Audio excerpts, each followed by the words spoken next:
Buenos días. Gracias por su presencia acá. Gracias también a quienes están conectados vía virtual.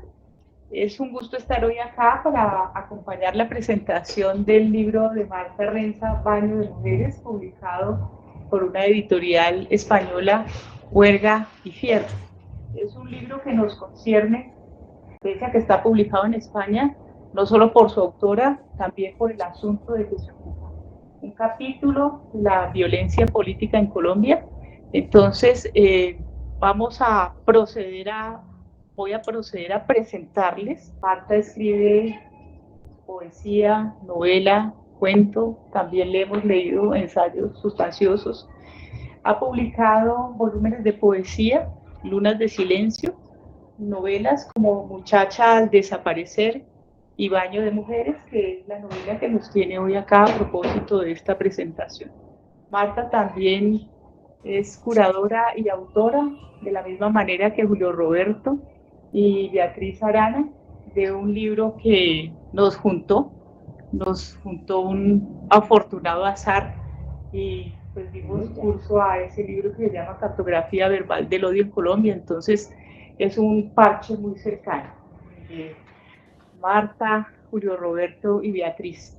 Y sí, sí, bien. También les presento a la persona que va a hacer el comentario, Julio Roberto Arenas. Él ante todo es amo de casa. ¿Sí? Es el primer título que tiene, con mucho orgullo. Es abogado jubilado, copartícipe en el diseño e implementación de talleres de construcción de paz, exmiembro de la Comisión de la Verdad, coautor y curador también, como les decía, de la cartografía verbal del odio en Colombia.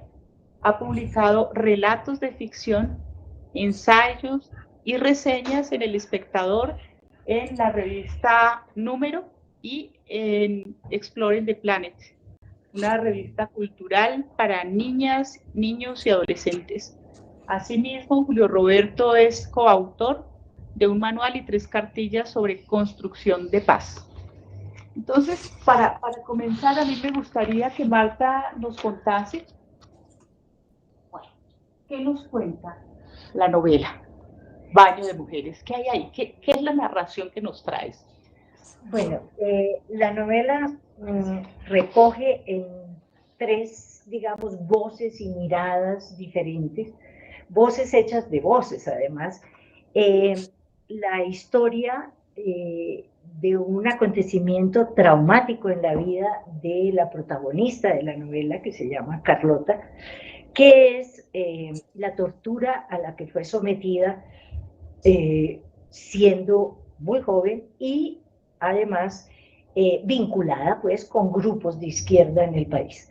Es un evento que no está explícitamente explicado en la novela, pero que fue lo que a mí, digamos, me incitó a escribirla, y es esta época nefasta de nuestro país, de los años finales de los 70, 80, en el que un presidente que no voy a nombrar porque es mejor no nombrarlo, instauró el llamado Estatuto de Seguridad, que sirvió para toda suerte de desmanes, y cuyos efectos, si bien terminaron hacia comienzos de los 80, se prolongaron durante mucho tiempo en este país.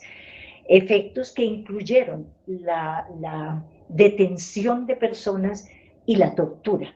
El evento específico que me suscitó la idea de hacer la novela, de escribir la novela, es el de un acontecimiento terrible sucedido aquí en el país, con un grupo de jóvenes, todos militantes de alguna agrupación, un grupo de jóvenes, mujeres y hombres, que fueron acusados falsamente del asesinato de la señora Gloria Lara en su momento. Tuve el conocimiento de que una de las personas detenidas y acusadas de este asesinato fue una mujer. Había más, pero una de ellas, una mujer, y tuve oportunidad de hojear, solo por encima de hojear, el expediente que se abrió contra ella y cómo fueron torturados además los otros jóvenes hombres, y eso los llevó a firmar bajo amenazas eh, una declaración de culpabilidad sobre ese secuestro, que posteriormente fue un asesinato y que nunca se ha esclarecido, porque ese caso terminó y finalmente las personas, pero no fueron, digamos, juzgadas falsamente, pero nunca fueron declaradas inocentes como debía haber sido en justicia. Entonces, eso me incitó mucho. ¿Por qué? Porque era una mujer, y eso se enlazó en mi mente a recuerdos que tuve, que están un poco, digamos, son uno de los leitmotivs de la novela. Cuando fui traductora e intérprete de una ONG internacional dedicada a temas de derechos humanos y de desarme y de paz, etcétera, y allí tuve la oportunidad, es una expresión que parece feliz y no ese es el caso.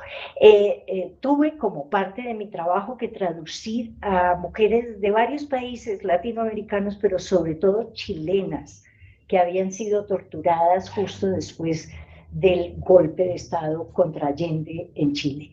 Esas mujeres dieron sus testimonios ante las comisiones de Naciones Unidas, y me impactó mucho. Eso fue escuchar de viva voz y a varias de ellas relatando a lo que se vieron expuestas. Fue terrible para mí, y, y me dejó eso que después se entroncó con este acontecimiento que acabo de narrar. Eh, eh, Básicamente lo que me importaba era recoger el efecto que tiene esta violencia, esta agresión abierta contra el cuerpo de las mujeres, específicamente de las mujeres. Hay allí algo que toca a la intimidad más profunda de lo femenino, y eso a mí me impactó mucho, y quise recogerlo en una historia inventada en muchos de sus detalles, pero que tiene sustrato en estos casos que son reales, digamos. Entonces es básicamente ese el contexto en el cual, y digamos como el gatillo que disparó mi deseo de escribir la novela, de armar una historia de una mujer enfrentada a ese tipo de. Y el contexto también tiene que ver pues con nuestra historia política reciente, de violaciones abiertas de los derechos humanos. Está el genocidio abierto. Hoy que hablamos del genocidio en Gaza, aquí ya lo hubo, aquí desaparecieron a un partido político completo, casi. Entonces, y a tantas personas de tantas agrupaciones que se vieron llevadas a la muerte, sencillamente por estar por fuera, digamos, de los cauces de lo que es la narración oficial de lo que está pasando en un país, y en este caso en el nuestro. Ese es, digamos, como el contexto más amplio. Fue una motivación, sí, política, pero también una motivación desde mi ser como mujer, y además de una mujer que escribe. Entonces, eso me parecía importante, recoger eso, eh, eh, tratar de darle cuerpo a esa agresión contra el cuerpo de la mujer y contra su intimidad más honda. ¿Cómo afecta eso? Marta, ¿cuánto tiempo te tomó escribir la novela? Escribir la novela como tal me tomó no mucho tiempo, yo diría que unos 2 años, 3 años, pero pasaron muchos años dándole vuelta a lo que había escrito hasta llegar a esta forma. Yo agradezco un poco el hecho de que yo soy desconocida como escritora. Pocas veces he tenido la oportunidad de que alguien se interese para publicar una obra mía. Y eso me ha dado tiempo para darle vueltas y vueltas y vueltas a las historias que escribo. Y eso puede ser malo, puede ser negativo a veces, se puede uno enmelocotar ahí, darle vueltas a un asunto hasta que ya lo hastía y ya uno no sabe qué salidas encontrarle, pero por el otro lado está el tiempo que le permite a uno para volver sobre una historia y encontrarle, digamos, salidas, caminos, ajustes, ¿no es cierto? Eso, pero me tomó como 3 años escribirla. Después la leí y la leí y la leí y eso tuve el tiempo para hacerlo, hasta que al fin alguien se interesó y la publicó. Pero empezaste a escribirla ¿cuánto tiempo después de los 80? Mucho tiempo después. Mucho tiempo. Mucho tiempo después. Esto lo escribí yo, digamos que a mediados de la década del 2000, 2008, una cosa así. Empecé a escribirla y me demoré como unos 3 años y ahí ha estado muchos años hasta que al fin hubo alguien que se interesó, una editorial en España que se interesó por publicar y lo hizo. Y en esas estamos. Marta, una pregunta antes de que Julio Roberto nos comente como observaciones de carácter literario de la estructura y quizá esta introduzca la cuestión. Y es que, ¿qué implica, sí, tratar literariamente por medios de ficción un nódulo real tan espeso como ese en el que estuviste como testigo leyendo ese material, escuchando a mujeres? ¿Qué implica el tratamiento ficcional de ese nódulo oscuro de donde parte tu novela? Sí, tal vez para solucionar eso, yo lo que hice fue armar esas 3 historias de las cuales hablabas al comienzo y a las cuales se referirá Julio Roberto seguramente más adelante. ¿Por qué 3 historias? Porque hay allí, son mujeres. Primero son historias de mujeres. No es solamente la mujer que fue torturada, es que además lo que la marcó y la dejó herida casi para siempre hasta la muerte es que fue torturada por otra mujer. Entonces, para dar cuenta de ese intríngulis oscuro, porque además está atravesado por el asunto sexual. Entonces, eso hace que sea espeso, ese acontecimiento se vuelva todavía más denso. No es la simple agresividad de la herida física contra un cuerpo, sino que además en una mujer implica está atravesada por el asunto sexual. Entonces eso, para poder desbrozar eso, tuve que recurrir a otra voz, a ese diálogo. La primera historia, digamos, se llama Conversación de Amor, y es el diálogo entre 2 mujeres que se han encontrado y se han enamorado. Una de ellas es Cordelia, que fue torturada, y la otra es Marinka, una mujer checa con la cual ella se encuentra cuando da testimonio de su caso en una de estas comisiones internacionales, en una de estas plataformas internacionales que existen para este tipo de denuncias. Y ese diálogo le permite a Cordelia volver un poco a encontrarse con su cuerpo, volver a encontrarse en un territorio, el del amor, que permite de alguna manera salirse de esa coordenada odiosa de la agresión contra el cuerpo y la agresión contra la sensibilidad más profunda, la intimidad más profunda de esta mujer. Entonces, es eso primero y es un, digamos, mecanismo literario hacerlo, es un diálogo entre 2 mujeres.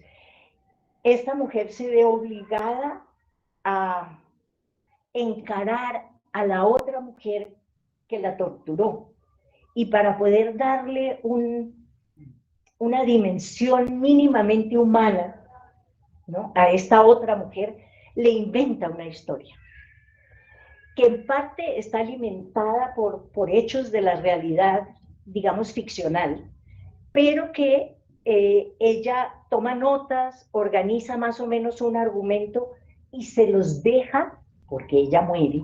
Ella muere porque esta mujer sale de ese evento de su vida, sale enferma, y esa enfermedad le cobra la vida después. Entonces ella le deja esas notas a su amada, que es Marinka, y Marinka después recoge eso y lo arma. Y es la segunda historia, ¿no? Que es el relato de una vida posible, inventado por ellas, para darle un poco una dimensión humana a esta mujer que torturó a Cordelia. Y por último está un diario que Marenka empieza a recoger y que se llama Breve diario de una pesquisa. Entonces ella, Marenka, una vez muerta su amada, necesita de alguna manera cerrar eso, ese círculo, ese caso, digámoslo, y lo que hace es ir a averiguar por la persona real de esta torturadora, que ahora está en la cárcel, y que ella la encuentra y logra acercarse a ella para poder escuchar directamente y encontrar qué fue lo que motivó también a esta torturadora, a esta mujer que terminó torturando a la otra, y aquello que no alcanzó a ser dicho en esa conversación de amor que tuvieron en la primera parte.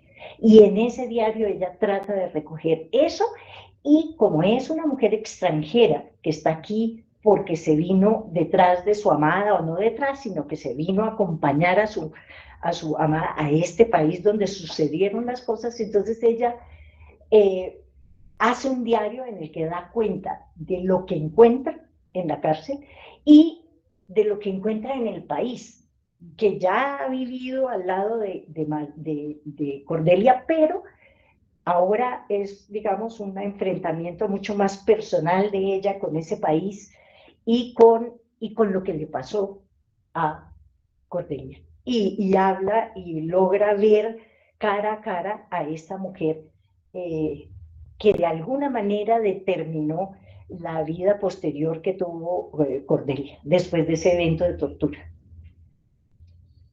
Bueno, me va menos mal escribiendo que hablando, entonces voy a leerles este texto que escribí. No tuve que hacer un esfuerzo realmente para aislarme del cariño que tengo por Marta, porque eso, cuando uno escribe una crítica de una obra, si uno conoce al autor o a la autora, es difícil separarse de ese vínculo, ¿no? En este caso confieso que no me costó trabajo y pude construir un texto a modo de crítica literaria, que más o menos plantea lo mismo que ha expuesto Marta de su novela, pero tal vez con la mirada de un lector y no con la mirada de la autora. Baño de Mujeres es la historia de vida de tres mujeres poderosas contada de tres modos distintos, historia con la que la novelista, ensayista y poeta Marta Renza rompe el milenario prejuicio sobre la fragilidad femenina para mostrar de qué modo estas mujeres resisten y se sobreponen al dolor buscando redimirse, y lo intentan hurgando en sus heridas, reescribiendo sus propias historias.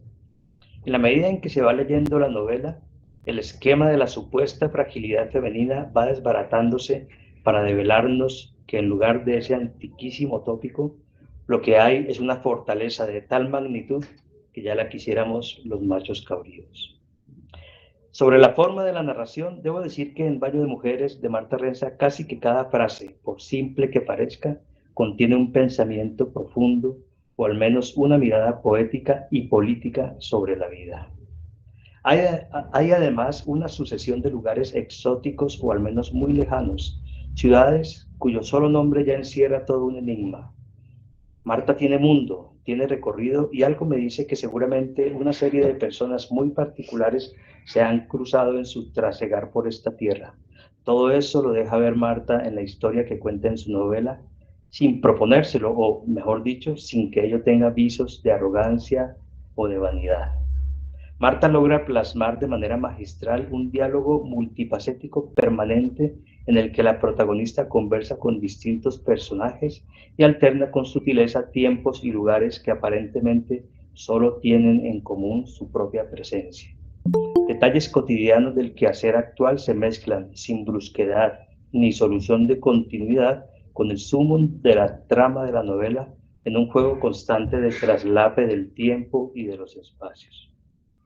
En una lectura a la ligera, alguien podría afirmar que se trata de prosa poética o de poesía en prosa, por frases como: sus manos de hacedor de formas me enseñaron cómo las vetas de la madera viajan hacia una silueta que está en su futuro. Y es probable que quien lo vea así tenga razón, como también puede ser cierto que una crítica literaria seria sobre este libro no sea tan simple como una cualquiera de esas dos afirmaciones. Esa sería una pregunta inútil a la autora. ¿Cómo te ves o cómo te sientes más cómoda? ¿Como poeta o como novelista? Pregunta tan inútil y tan obvia como la de si se siente más filósofa que literata. Lo que yo veo es que hay tanto de una como de la otra en ambos casos. Es decir, hay tramos de prosa poética, hay poesía escrita en prosa, hay literatura y hay mucha filosofía. Marta es atrevida. Se atreve a proponer una estructura que a mí me resulta harto novedosa. Son 3 secciones o capítulos, cada una de un género literario distinto.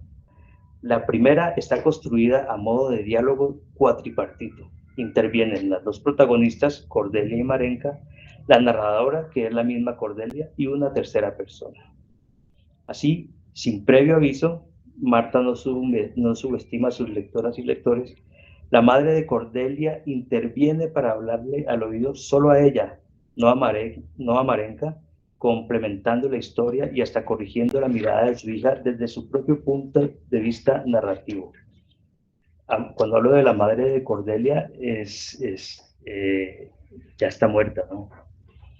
Es un fantasma.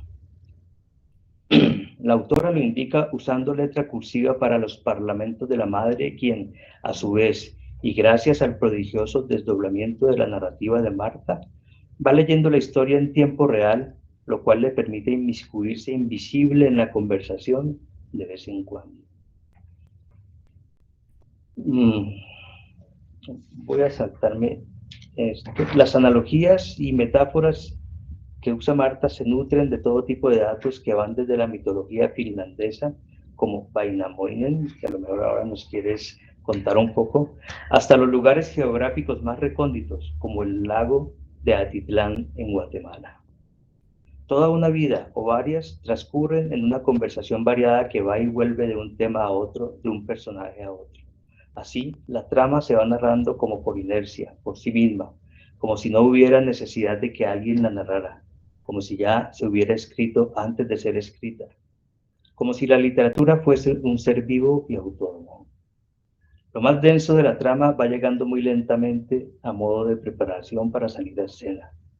La narradora va arrojando ligeras señales de humo, piedrecillas al río que dejan ondas que se van ampliando y desaparecen hasta que cae otra y otra.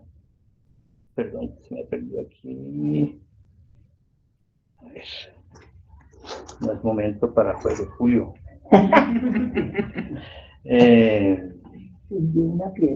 Sí, sí. Que moví mal el dedo y ya, pero ya me... Qué pena con ustedes.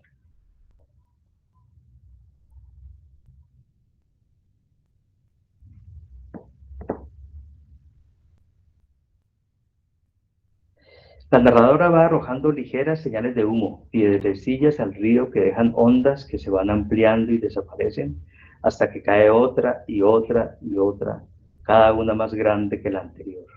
Así, la intuición de lo horrendo, que en el comienzo de la novela era apenas perceptible como una canción triste que se oye a lo lejos, se va acercando, se va condensando y se va haciendo imagen develada a fuego lento. Sería necio advertir, por más que fuera cierto, que las personas no hablan así, de esa manera tan estructurada y tan poética en su cotidianidad. Lo que a mí me dice ese lenguaje es que Marta Renza crea ese mundo especial en el que las palabras ordinarias trocan en poesía a lo largo de la novela y se convierten en el único lenguaje posible para la descripción de esa cotidianidad y de los hechos que ahí se narran por boca de los personajes. Así que el análisis de esta novela no se puede reducir a si se trata de prosa poética o de poesía en prosa, como ya lo anticipé. Estamos simplemente ante la creación literaria de un mundo diferente, tal vez único, ciertamente vívido, pasado y actual, propio de un universo aparentemente ilusorio, con sus visos de pesadilla, pero tan real y presente como el que más. Esa especie de artificio en el lenguaje, el hablar poético, filosófico de los personajes, adquiere la naturalidad del habla corriente de la misma forma como los hechos, por muy terribles que sean, se enuncian sin mayores aspavientos como si formaran parte de una vida normal, cuando es evidente para quienes leemos esta historia que no es así. Eso es lo que grosso modo me deja la primera sección, que la autora titula Conversación de amor.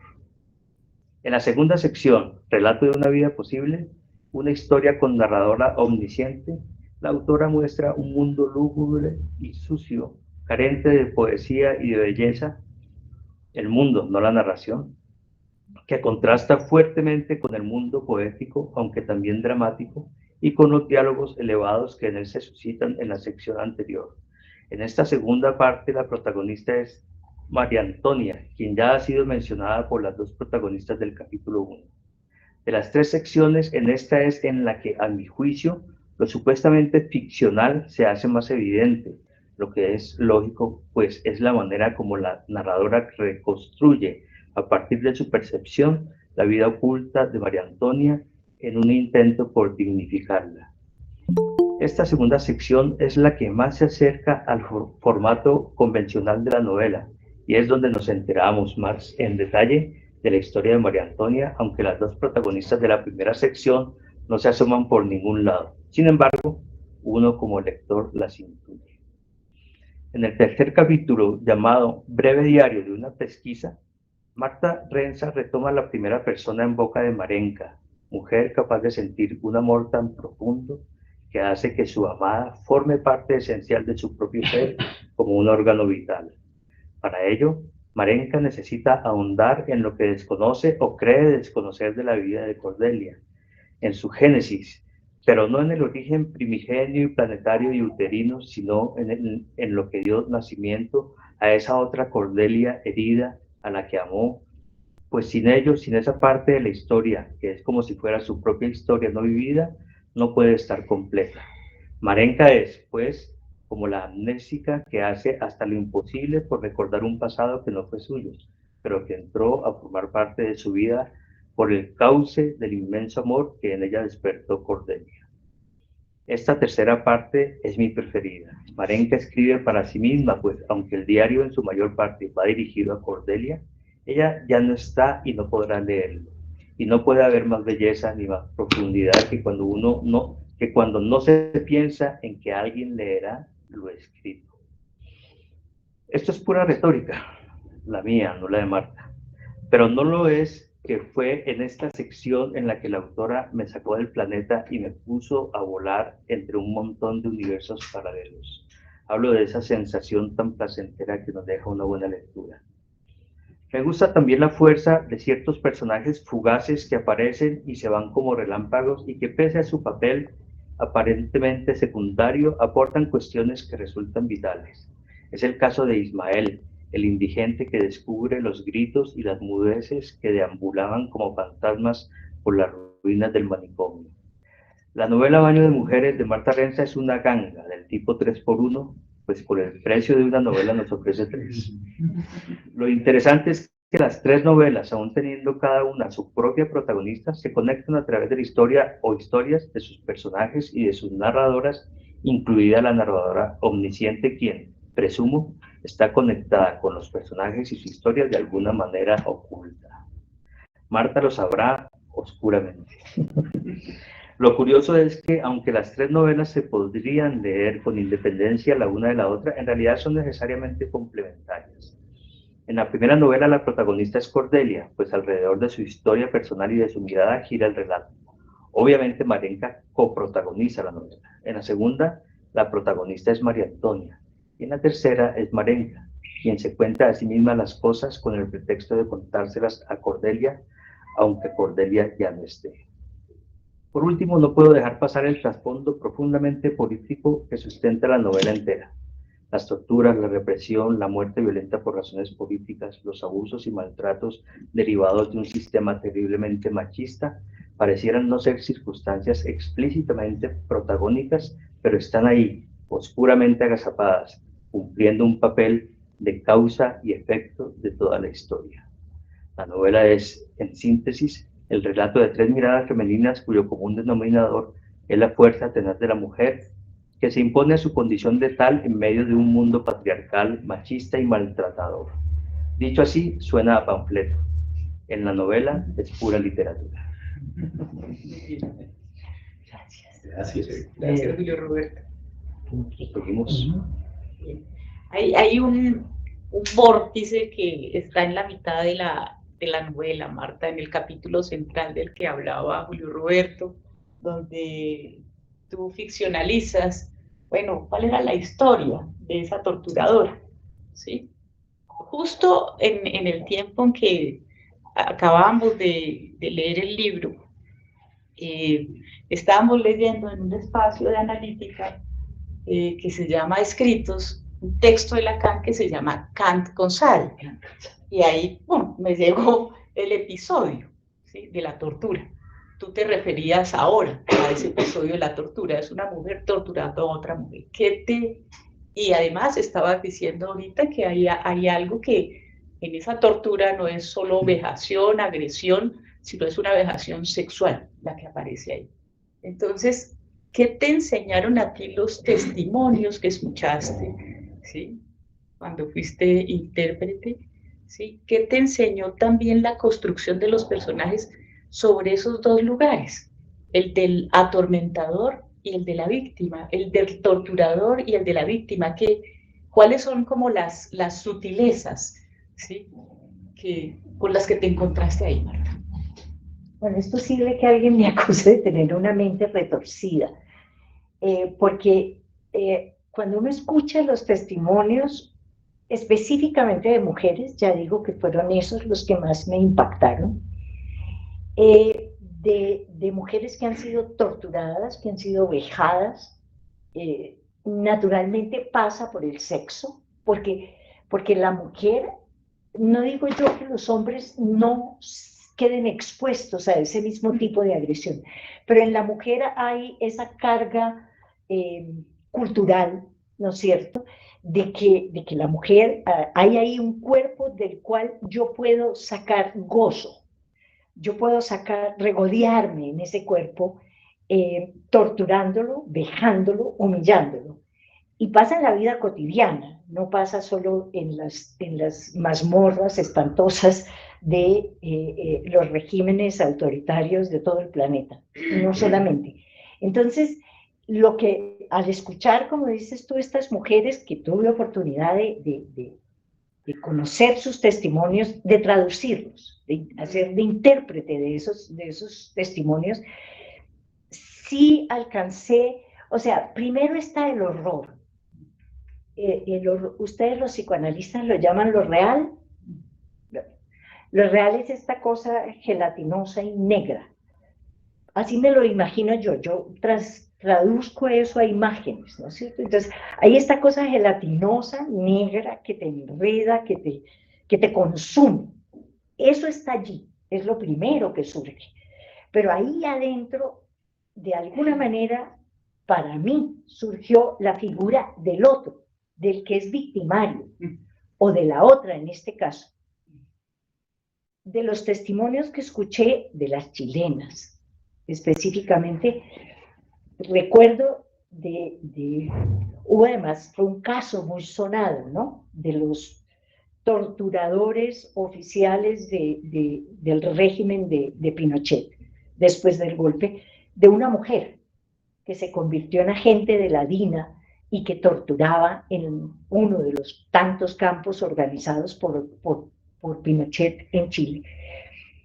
Y una de estas mujeres se refirió al hecho de que había una mujer entre las torturadoras. Pero lo que más me impactó fue el testimonio precisamente de un hombre torturado por esa mujer. que se enfrentó a eso de o sea, muy traumáticamente. No era solamente el dolor físico que causa y la herida física que causa la tortura, sino que está este otro ámbito, ¿no es cierto?, de que hay al frente una persona que podría ser, decía él, mi madre. Entonces eso es terrible. No recogí, o sea, eso no se me quedó el hecho de que, ¿y qué tal que hubiera sido una mujer frente a una mujer que la tortura y que comete estas atrocidades contra su cuerpo? Y surgió entonces este ámbito sexual que es tan presente en este episodio que recojo en la novela, que es el de una mujer enfrentada a otra mujer, que es la tortura, pero la tortura utilizando lo sexual. No es solamente te voy a herir, te voy a golpear, el que golpea es el hombre, en ese caso, el torturador que está allí. No, yo lo que voy a hacer es que voy a recurrir a lo más oscuro de tu cuerpo, que yo tengo también. En mi cuerpo está eso más oscuro, lo tengo yo y te lo traslado a ti y te lo entrego. Aquí estoy. Y eso suscita en la víctima placer, o sea, una respuesta positiva. Yo no digo que placer, pero una respuesta positiva que la horroriza más que el dolor físico que le causan las heridas o los golpes que estás recibiendo. Eso es lo que la deja enferma para siempre, el haber tenido que enfrentar a alguien de su mismo género, o sea, otra mujer que recurre a esa fibra íntima que llevamos para torturarla, para acabarla, para degradarla. Y eso es lo que se le queda a ella, es eso lo que no logra, digamos, dilucidar adecuadamente, negociar con eso en su vida, porque a ella eso la espanta y dice, ¿cómo estoy yo aquí siendo torturada, siendo vejada físicamente y estoy respondiendo positivamente ante esta mujer que recurre a lo sexual para encontrar en mí una respuesta? Y yo doy esa respuesta. ¿Por qué? ¿Qué me pasó allí? ¿Cómo puedo llegar a eso? Es eso, básicamente. Marta, uno lee el segundo capítulo que narra la historia de María Antonia y mi pregunta sería, ¿es circunstancial o es intencional el planteamiento que ya es ampliamente tratado por la criminología y la psicología tal vez, de que el victimario siempre ha sido una víctima y que esa violencia es un modo de supervivencia también? Claro, o sea, más... también eso fue un mecanismo literario que encontré para dar cuenta de esta mujer victimaria, ¿no? Y yo creo que es algo que muchos de nosotros, ciudadanos de este país, hemos escuchado. Tú que fuiste de la Comisión de la Verdad, que estuviste allí, seguramente has escuchado miles de testimonios en donde se encuentra que el victimario, ¿no es cierto?, es una víctima, también lo es, casi siempre lo es, o sea, pocas veces se encuentra uno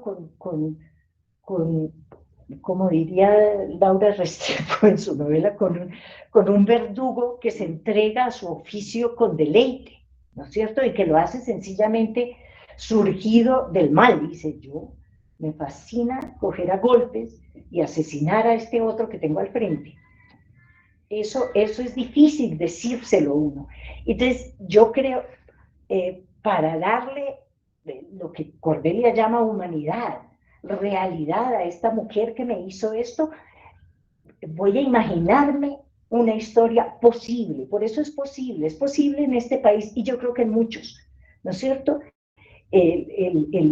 Esta mujer tiene una historia tan atravesada por la violencia, ¿no es cierto?, que lo que le pasó a Cordelia, o sea, hablando de esa manera práctica, digamos, lo que le pasó a Cordelia es un recreo, comparado con lo que trae en su cuerpo esta mujer joven que se llama María Antonia.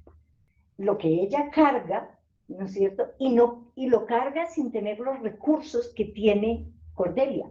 Cordelia tiene cultura, Cordelia conoce varios idiomas, Cordelia ha viajado, Cordelia viene de un ámbito en el cual, en principio, uno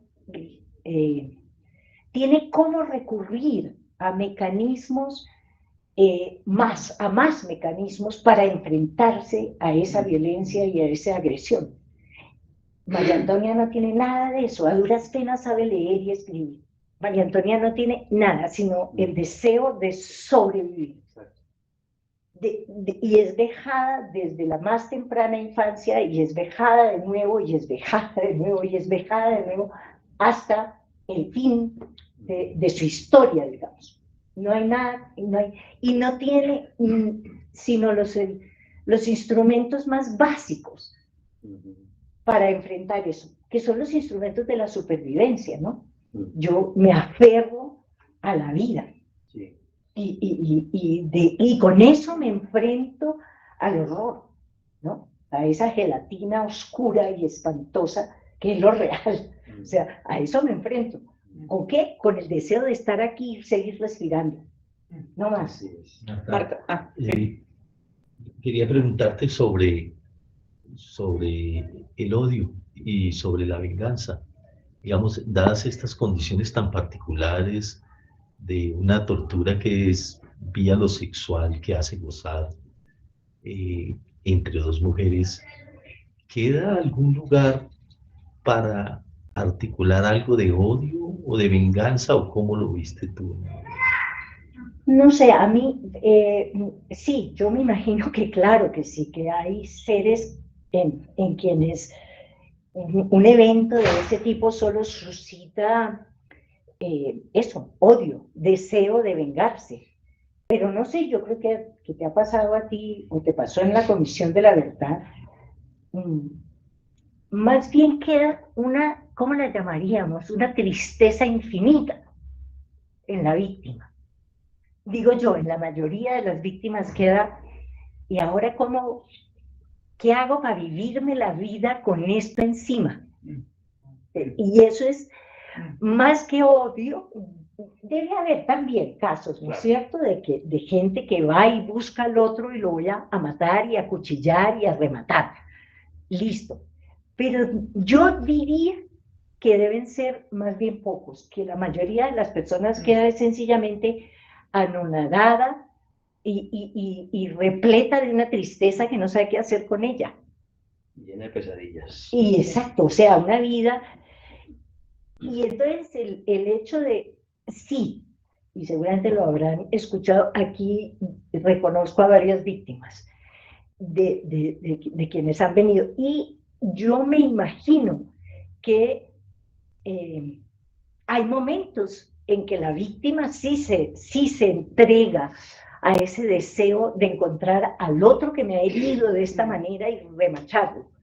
Pero creo que lo que se impone la mayoría de las veces es: quiero que alguien diga esto, que alguien lo diga. Perdona, sigue. Bueno, una pregunta, Marta, de un recurso que tú utilizas, ¿sí? Es la extranjería, ¿sí? Y la extranjería tiene que ver, bueno, no solo con que tú estuviste por allá en una ONG trabajando al otro lado del mundo. La extranjería tiene que ver también que dentro de los personajes está Marenka, que es una checa, ¿sí? Y la extranjería también es que te publica una editorial española y que es necesario que eso se escuche acá. Y entonces, ¿cuál es la función, ¿sí?, de ese ojo desde afuera, o esa mirada, o esa presencia desde afuera, para poder como situar ese ramillete de flores del mal que tienen que ver con la tortura, la desaparición, el genocidio? ¿Cuál es la función del extranjero, de esa mirada que está desde afuera? Yo diría que que la función es más que mirada, escucha. Sí, sí, sí. Desde afuera alguien que me escuche, como lo que hace Marenka es más que dialogar con Cordelia, es escucharla, Sí. es escucharla decir su historia, ¿no es cierto?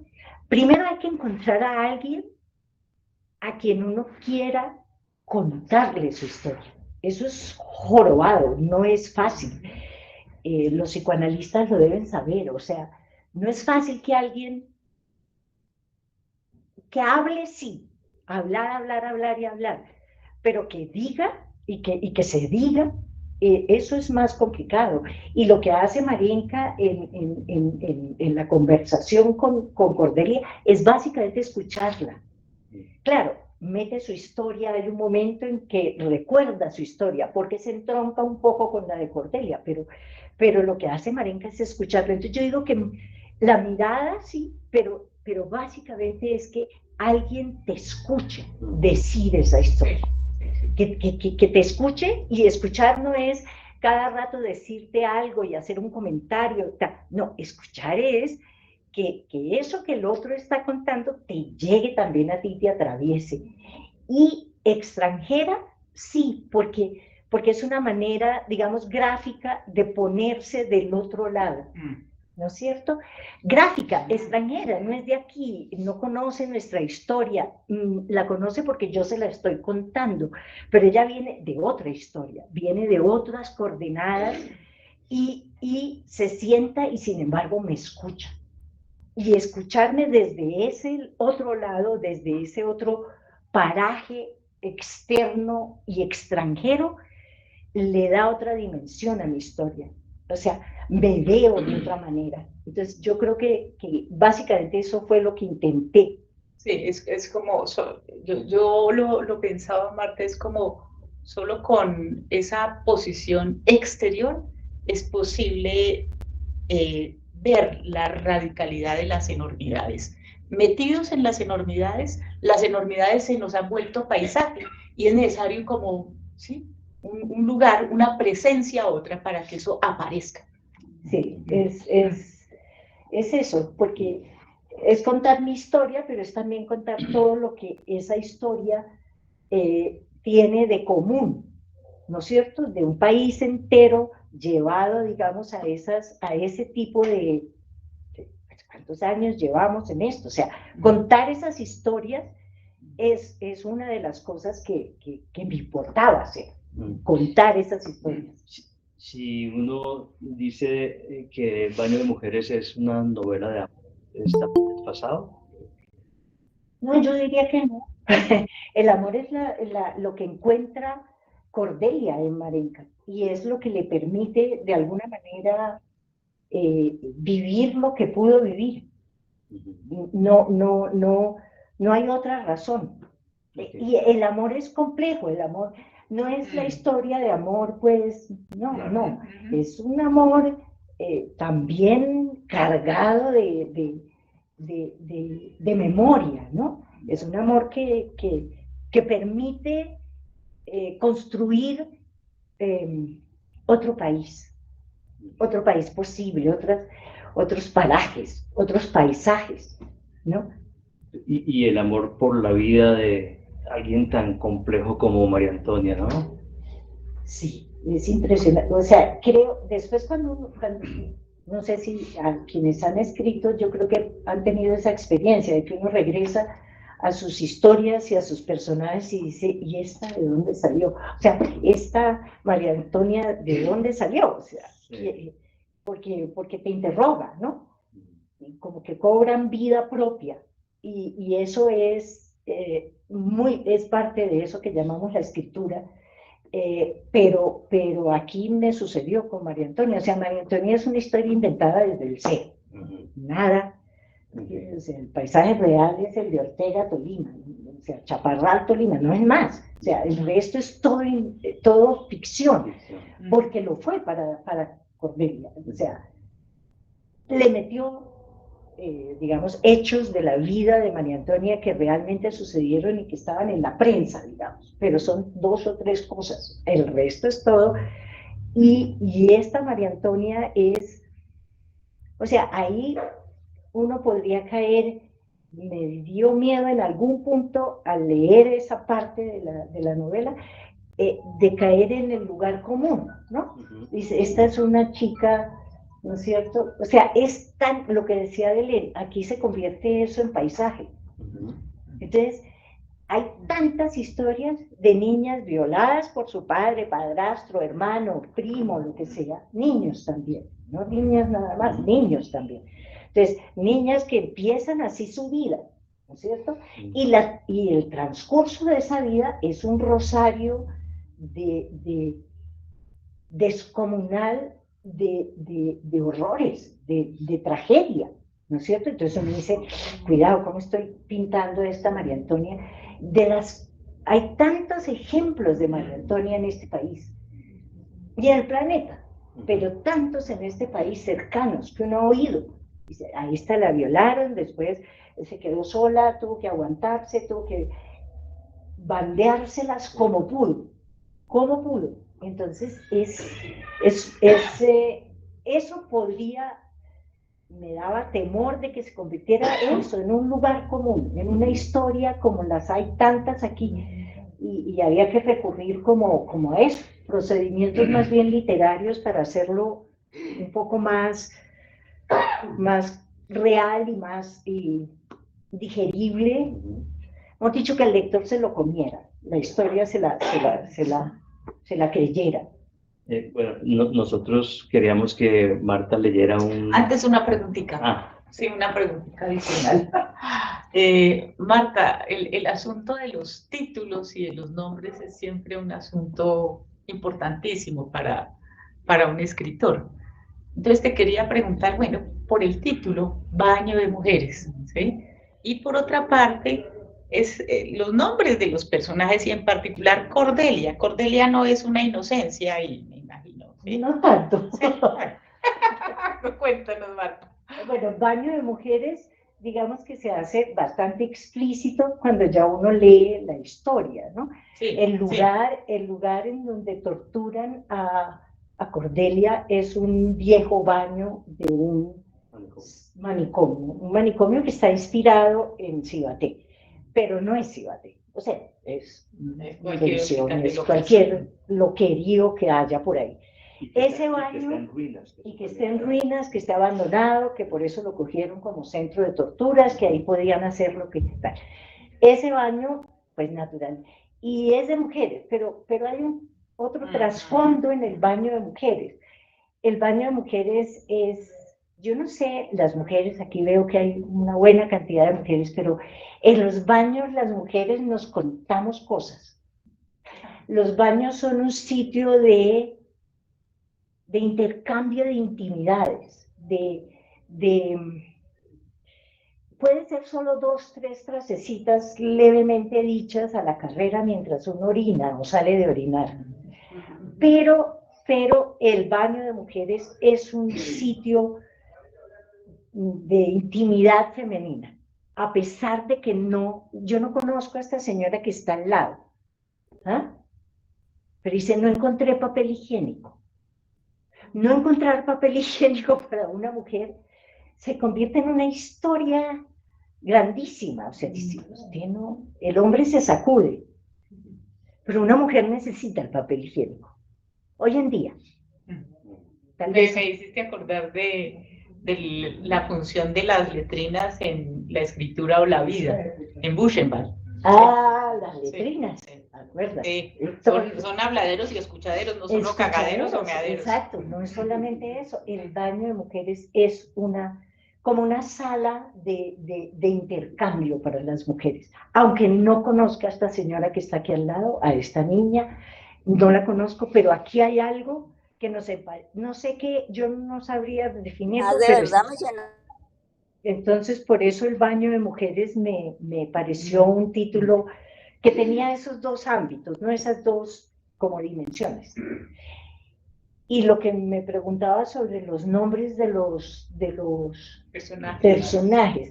Pues Cordelia naturalmente me llegó vía Shakespeare y el Rey Lear, el viejito Gaga, es un viejito cagá, que se enloquece y echa y acaba con la que fue su hija favorita, y la única hija. O sea, lo que me llamó la atención es que Cordelia es la que dice lo que siente, lo dice en la obra del Rey Lear. No adula, sino que dice lo que siente con respecto a su papá, a quien ama. Y se me cruzó una lectura que alguna vez hice de una cosa que escribió Freud, que se llama Las tres cajitas. ¿Tres cajitas? Hace rato y la volví a leer. Los tres cofrecitos, eso. ¿Qué es esto? Que se refiere a la historia de Cordelia en el Rey Lear, que él dice que es la muerte. Cordelia es la muerte. En un momento dado concluye con que Cordelia es la muerte. Y retoma esa historia de la escogencia entre las tres cajitas y cuál de las tres es la que dice, la que contiene, digamos, la respuesta, ¿no? Entonces, me pareció sugerente y Cordelia, el nombre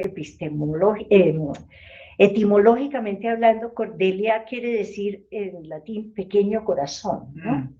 Y me pareció bonito. Entonces dije, vamos a poner Cordelia, que es un nombre que suena importante, ¿no? Sí, recordar También, y volver a pasar por el corazón. Recordar. Y entonces eso es importante, era el pequeño corazón que se abrió y que dijo y que pudo contar. Eso me pareció. Marenka sí es uno de los nombres más comunes del planeta de origen cristiano. Porque es María. Marenka es un diminutivo de María. Entonces, bueno, no. ¿Hay alguien conectado que quiere intervenir? ¿Quién es? ¿Aló? Bueno.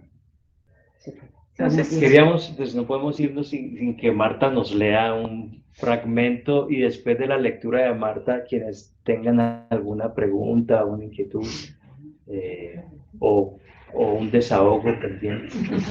Y acá hay unos libros de Marta. Ahí están los libros. Los que están aquí todos lo tienen.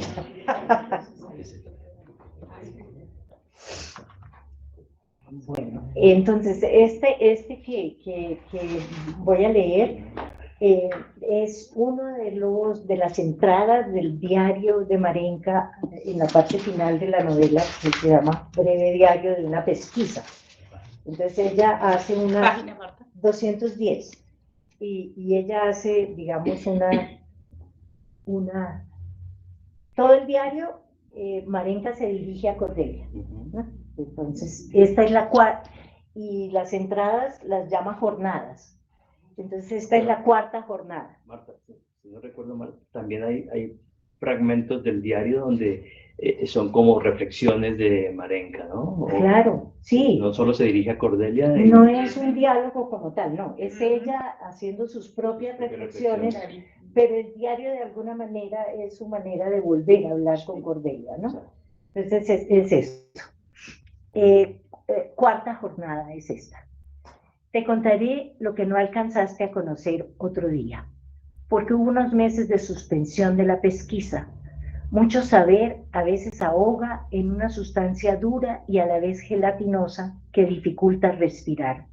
Entonces hay que introducir una tregua, otras historias de otras latitudes. Por eso me fui a buscarlas por las carreteras de este país tuyo, que todavía no dilucido del todo, aunque eso no me inquieta. Tampoco dilucido cabalmente el mío, y allí nací y crecí y casi me extinguí algunas veces. Así que mucho menos voy a entender que pertenece a coordenadas más foráneas, por las que debo moverme a tientas para adentrarme en sus impensables trochas y selvas, en las laderas de montañas que llegan al cielo, en lagunas sembradas en los páramos como ojos pensativos. Andando por tu país recordé lo que me decías, que tiene más páramos y pájaros que ninguna otra región del planeta. Alondra cornuda, golondrina azul y blanca, cucarachero, zorzal piquinegro, chirigüe azafranado, tángara, oropéndola crestada, barbudo cabecirrojo, zambullidor pico grueso, garza, pato de los torrentes, chachalaca colombiana, pava caucana, colibrí, quetzal dorado, relojero montañero, buco bobito, tucancillo de Santa Marta, con la espina barbiblanco y pechiblanco, saltarina lidorada, roscón de Bogotá, ave fría sureña, cuclillo enano, garrapatero piquiloso, vencejo, cuellicastaño. La lista me la mostró el señor Rupert Stanton, de nacionalidad canadiense y aficionado al avistamiento de aves, en viaje que hicimos juntos, por azar, de Barranquilla a Santa Marta, a bordo de una buseta de Expreso Brasilia. También tiene más ranas que cualquier otro. Acaban de descubrir 10 especies no registradas antes en los municipios de Unguía y Acandí, allá, en el Chocó de tu madre y de tu padre, donde Juan de Jesús Úsuga, alias Giovanni, primero guerrillero, después paramilitar, y ahora jefe supremo de una banda reemergente de las llamadas BACRIM, abreviación homicida para tu disgusto, hizo de las suyas, léase masacres, asesinatos colectivos, torturas, desplazamientos, desapariciones forzadas. Así se lee en varios blogs. ¿Conociste la palabra blog? No creo. Viene de weblog, algo así como un diario en línea. En línea es un espacio, no tiene fronteras ni formas definidas. Por él se navega a través de autopistas invisibles, de bits y algoritmos que recorren todo el conocimiento, hasta sus más ocultas vertientes. Sí, este país tuyo tiene casi todas las serpientes y más de 3.700 especies de mariposas y más, muchos más bichos y plantas y arbustos y árboles gigantes y enanos que ninguna otra porción de tierra del globo. Me entregué a recorrerlo para conocer otros parajes, además de los que visitamos juntas, y encontré la ciudad espejo del pueblo de tu madre, situada casi al lado opuesto del mapa, pero con el mismo blanco en las paredes e igual terracota en los techos e idénticas procesiones circunspectas de la Semana de Pasión. Allí conversé con una señora, sentadas ambas en un banco de piedra en la pequeña explanada que rodea la iglesia de Santo Domingo. Una señora morena, todavía bella, con el corazón maltrecho. Sonreía como tantas otras mujeres de tu país sin sabores. Su hija había desaparecido hacía 35 años. No había sabido de ella desde el día en que se montó en un bus con destino al norte del país. Iba a rehacer su vida, a conseguir un trabajo en otra parte para curarse de un desengaño de amor que la hizo sufrir mucho. La amiga que la esperaba se quedó esperando. La señora ha ido a todas las morgues y ha llamado a todos los hospitales, incluso los psiquiátricos. Ha hablado con muchos alcaldes y autoridades civiles y de policía. Ha preguntado incansablemente por su hija que se fue un día y no volvió. Debió morirse en algún accidente en medio de una carretera olvidada, le dicen. O al llegar a Bogotá, la capital, le insisten. O seguro la robaron y ella, por defenderse, provocó que la mataran y la tiraran por allí en algún potrero. Así se lo explicó el mayor de la policía de la estación cercana al sitio donde llegaban las flotas en Bogotá antes de que hubiera una terminal de transporte de verdad. Encuentran cuerpos descompuestos todos los días en lugares solitarios y abandonados. Nadie los reclama, hasta que tienen que enterrarlos en las fosas comunes. Son los NNN, los sin nombre conocido, que aquí abundan. Doña Isaura, así se llamaba la señora con quien departí frente a la iglesia de Santo Domingo en Popayán, seguía pidiendo por su muchacha como si estuviera viva, porque algo le decía que no había terminado de NN, que solo estaba perdida de la mente y no se acordaba de quién era, y ella oraba por la familia buena que seguramente la había recogido cuando la encontraron vagando por las calles de una ciudad desconocida de tu país, lleno de historias como esta. O como la de la niña Petra en Valledupar, me mostró la lista de mensajes, recados y encargos que llevaba para el más allá, porque sabía que iba a morirse el 5 de septiembre siguiente antes del mediodía. No hubiera creído tamaño despliegue macondiano de no haberlo escuchado yo misma.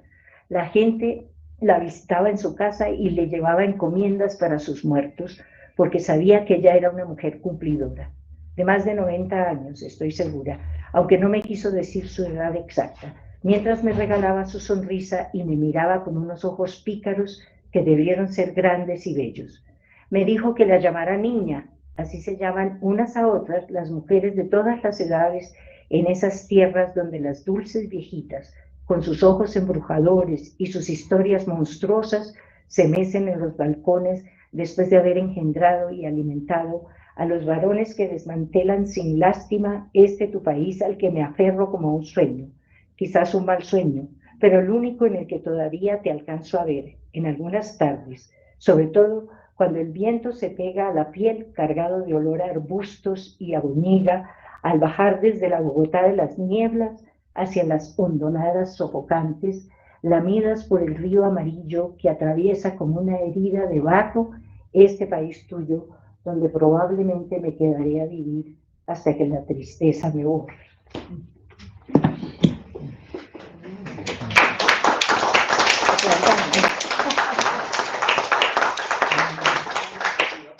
Y me olvidé de decir al comienzo que agradezco muchísimo a Belén, a Julio Roberto y a Analítica por haberme invitado a esta conversación sobre baño de mujeres. Es un gusto, ha sido un gusto. No sé si los presentes o quienes están conectados quieren decirle algo a Marta, comentar algo, una pregunta.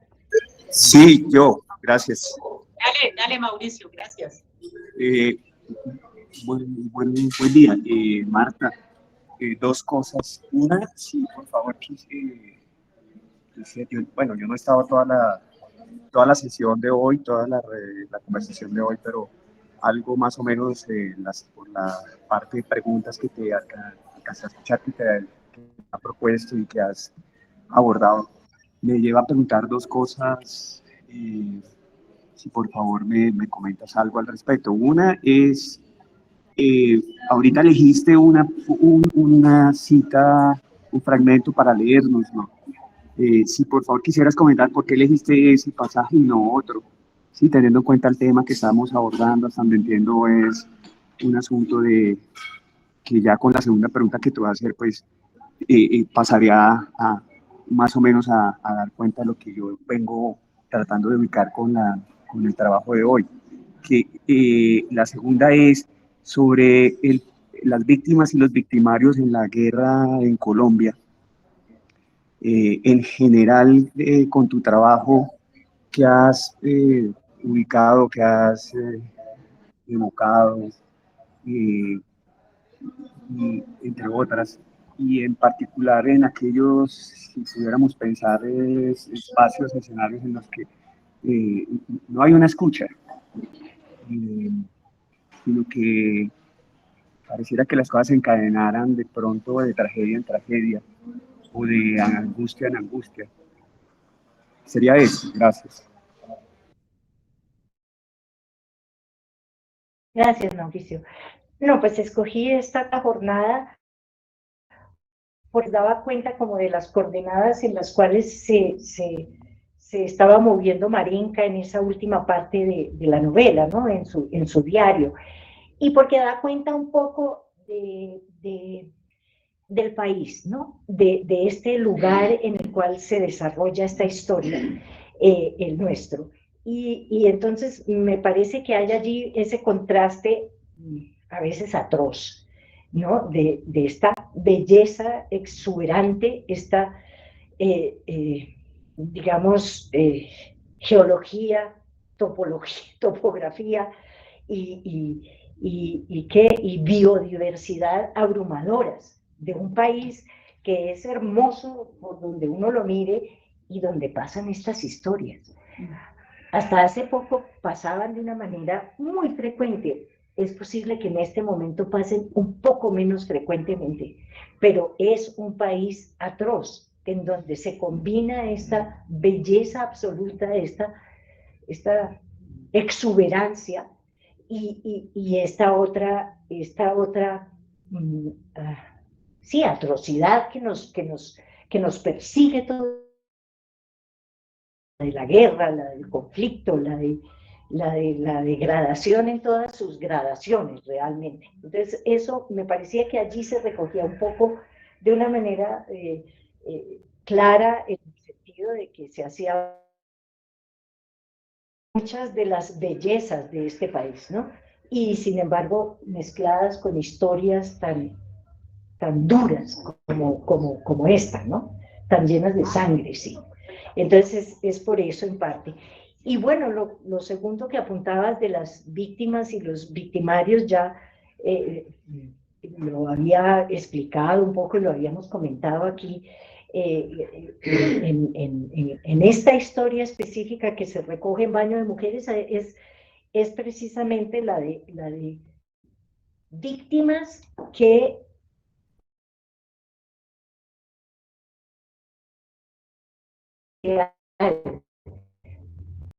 víctimas que puedan escuchar a sus victimarios y viceversa.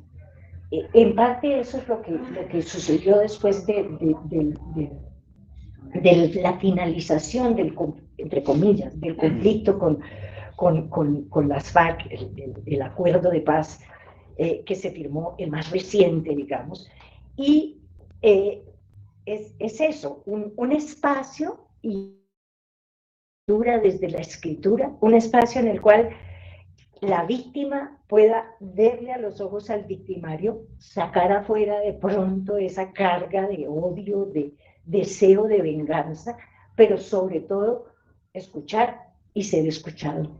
Esos espacios son terriblemente difíciles y a veces uno podría llegar a pensar que no sirven para nada, porque las cosas siguen ocurriendo, las historias se siguen dando, así de duras se siguen dando.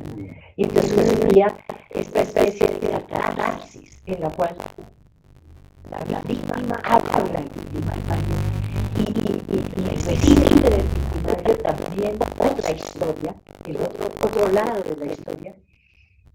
A veces uno piensa, digamos, pesimísticamente, que no sirve de mucho, porque es que siguen ocurriendo, ¿no? Siguen abrumándonos, mucho menos tal vez ahora, pero siguen sucediendo, siguen pasando estas cosas terribles. Pero yo creo que eso, de víctima y victimaria, es encontrar espacios en donde yo como víctima pueda hablar con el victimario y el victimario pueda hablar conmigo. ¿Cuán sincero es eso? Ese intercambio, eso es otro asunto, ¿no? Es otra cosa, y es complejo lograrlo. Pero yo creo que al menos saber que existe esa posibilidad de un lugar en donde nos encontremos, no sé, incluso para cogernos a patadas, pero que nos encontremos. Es que es muy terrible esta historia nuestra de no encontrar lugares donde encontrarnos. ¿Hay otra pregunta? ¿Otro comentario?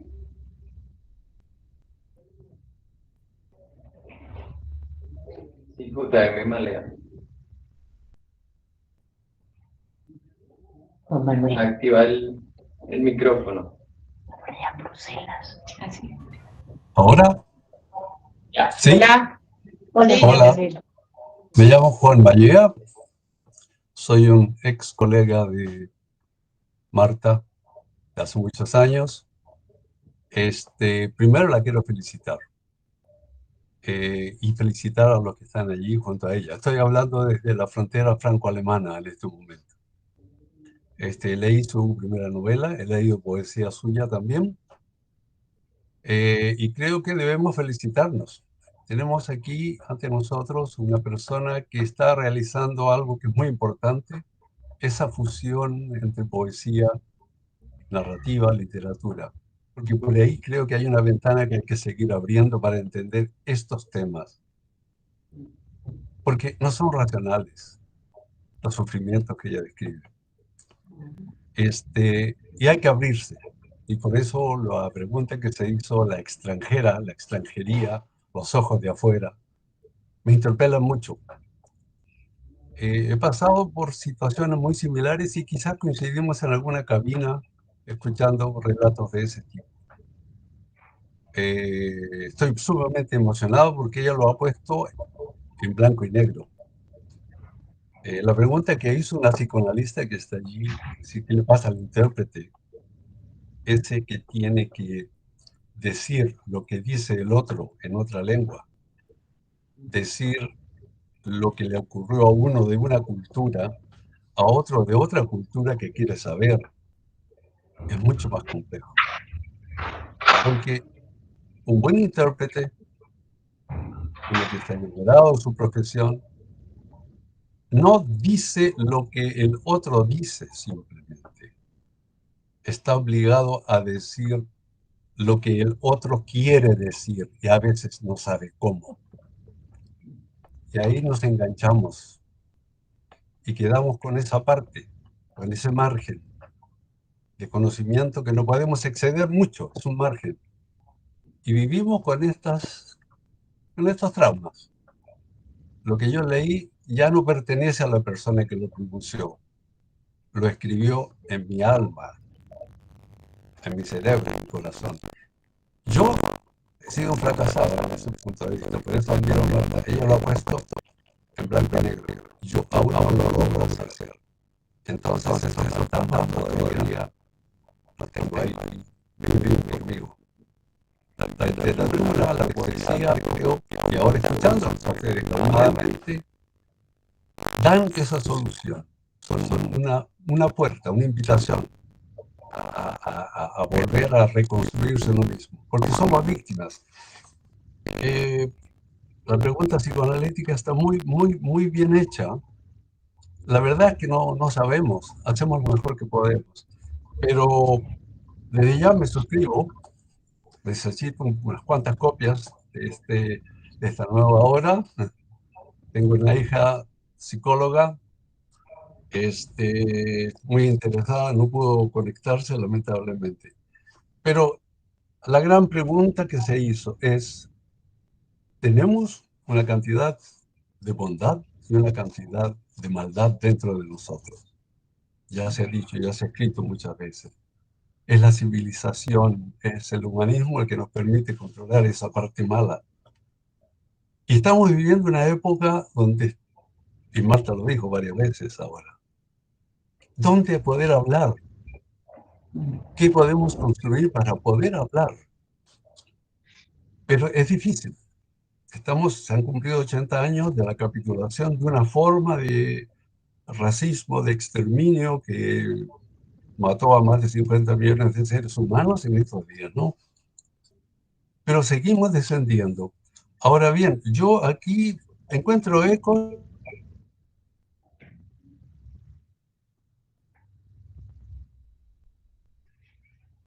Se apagó el micrófono.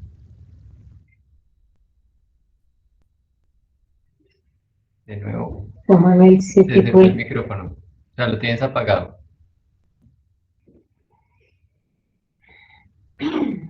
Ahora, Manuel, Ahora sí, volví. perdón, Sí, estaba diciendo que me ha llevado, después de hacer esa pregunta, Marta, ¿dónde nos encontramos? ¿Qué ocurre? Porque esto sigue ocurriendo en todas partes, a lo que plantea Emmanuel Todd, un antropólogo francés, historiador, etcétera, que habla de, él le llama Derrota de Occidente. Creo que está traducido, no sé si con ese título, pero él habla del nihilismo cultural. Estamos en esa fase del nihilismo cultural y eso nos dispersa, eso no nos permite hablar. Yo andaría por allí y creo que Marta nos abre una puerta, es la manera de ir planteando las cosas, los dilemas, los buenos y los malos, por qué son malos y algunos se consideran víctimas, pero hasta qué punto los dejamos como victimarios o víctimas. Ese es un trabajo muy complejo, pero quiero felicitar a Marta, no soy muy largo, no aburrirles. Es una joya lo que he recibido en este momento. Muchas gracias por el esfuerzo y sobre todo a Marta. Gracias. gracias a ti, Juan Manuel. Como dice él, fuimos colegas hace muchísimos años como intérpretes en este organismo internacional en el cual coincidimos y trabajamos juntos. Y el comentario simplemente completa lo que yo intentaba decir, tal vez con torpeza, y que has expresado con tanta precisión. Parte de la novela también, digamos, recupera personajes que los dos conocimos. Entonces es muy entrañable escuchar a Juan Manuel, y espero que nos podamos encontrar en alguna plaza, en algún lugar en donde haya posibilidad del encuentro entre nosotros siempre, pero ese que añoramos hoy en este planeta tan destripado, que es tan oscuro el panorama que se nos presenta, y que sin embargo pues nos aferramos, como dices tú, de pronto de los libros y tantos otros son ventanas que nos permiten ver las humanidades a esas lazos con las que soñamos. Muchas gracias a todos por su presencia. Sí. Marta, Julio Roberto. Este libro solo se consigue acá, no está en las librerías. Es una importación que se hizo, entonces recomendadísimo. Baño de Mujeres. Muchas gracias a todos por su presencia, que estuvieron conectados. Gracias. Muchas gracias. Gracias.